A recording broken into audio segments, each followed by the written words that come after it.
جی بالکل، اس وقت میرے ساتھ موجود ہے چیئرمین پاکستان تحریک انصاف عمران خان کے سابق مشیر اور رفیق کی خاص زلفی بخاری صاحب، جنہوں نے آج جو ہے برطانوی شہریت جو ہے وہ چھوڑ دی ہے. ان سے بات کریں گے کہ اس کی وجوہات کیا ہے. زلفی صاحب، کیا وجوہات ہے کہ آپ نے آج جو ہے برطانوی شہریت چھوڑ دی ہے؟ لیکن میں نے تو کافی عرصے سے اپلائی کیا ہوا تھا، 2-3 مہینوں سے.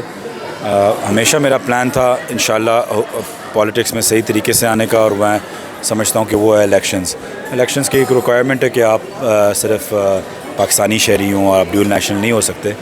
اور میں بھی یہ سمجھتا ہوں کہ جو ایک میرے پہ ہمیشہ ایک سٹگما لگا رہتا تھا 3-4 سال کے، جی بھاگ جائیں گے، یہاں کے ہے نہیں، ان کا کیا ہے، ان کی کوئی سٹیکس ہی نہیں ہے یہاں، یہ وہ. تو میں خالی یہ واضح طور پہ کہہ رہا تھا، پہلے بھی میرے اتنے ہی سٹیکس تھے، لوگوں سے کئی زیادہ تھے پاکستان کے اندر، اور اب بھی میرے وہی سٹیکس ہیں. اور اب میرے پاس صرف ایک پاکستانی پاسپورٹ ہے جس کے اوپر کوئی ویزا نہیں ہے، تو میں کہیں بھی نہیں جا سکتا. بے فکر ہو جائیں، میں ادھر ہی ہوں. پاکستان تحریک انصاف میں ایسے اور لوگ بھی ہیں جن پر الزامات لگائے جا رہے ہوتے ہیں کہ ان کے پاس ڈوبل نیشنلٹی ہے، تو ان کو کیا پیغام دیں گے، اور آخر کس سے متاثر ہو کر آپ نے یہ فیصلہ کیا ہے؟ دیکھیں، ہر انسان کی اپنی اپنی چیزیں ہوتی ہیں.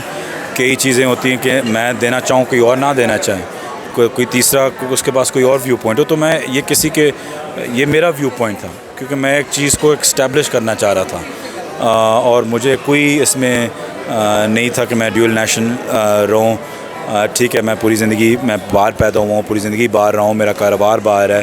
لیکن میں نے سوچا کہ اس وقت صرف پاکستان کی بات ہے، اور ایک بڑا مشکل وقت ہے پاکستان کے اوپر، کیونکہ آپ دیکھ رہے ہیں پاکستان کے حالات کیسے ہیں. مطلب ہے کہ پاکستان کے حالات، اور خاص طور پہ ابھی سیلاب کی وجہ سے بھی پاکستان شری لنکا کی طرف جا رہا تھا اس میں.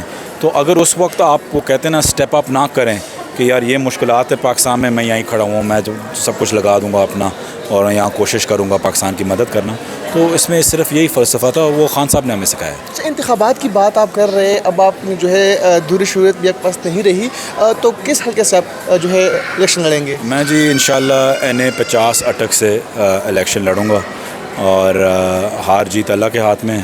لیکن میں اپنی تو بھرپور کوشش کروں گا، اور اپنے لوگوں کا، خاص طور پہ اٹک کے لوگوں کا، جنگ، فتح جنگ، پنڈی گیب، ان لوگوں کا جن کو صحیح ان کی نمائندگی کئی سالوں سے نہیں ہوئی، کوشش کروں گا کہ ان کو اپنی پسماندگی سے، ان کی پریشانیوں سے نکال سکوں، اور ان کو واپس اپنے ملک کو کچھ دے سکوں. بہت شکریہ جی. ہمارے ساتھ موجود تھے زلفی بخاری صاحب، جنہوں نے آج جو ہے پاکستان کے لیے، اور ان کا یہ کہنا ہے کہ میں صرف پاکستان کے لیے جو ہے اپنی برطانوی شہریت سے جو ہے استعفیٰ دے دیا ہے، اور اب وہ صرف پاکستان کی شہری ہے، اور وہ NA 50 سے جو ہے انتخابات لڑیں گے اٹک سے. انہوں نے یہ بھی کہا کہ ہار جیت جو ہے وہ اللہ کے ہاتھ میں ہے، لیکن بھرپور کوشش کریں گے کہ اپنی قوم کی خدمت کر سکیں. جی سوری یہ لے لیں.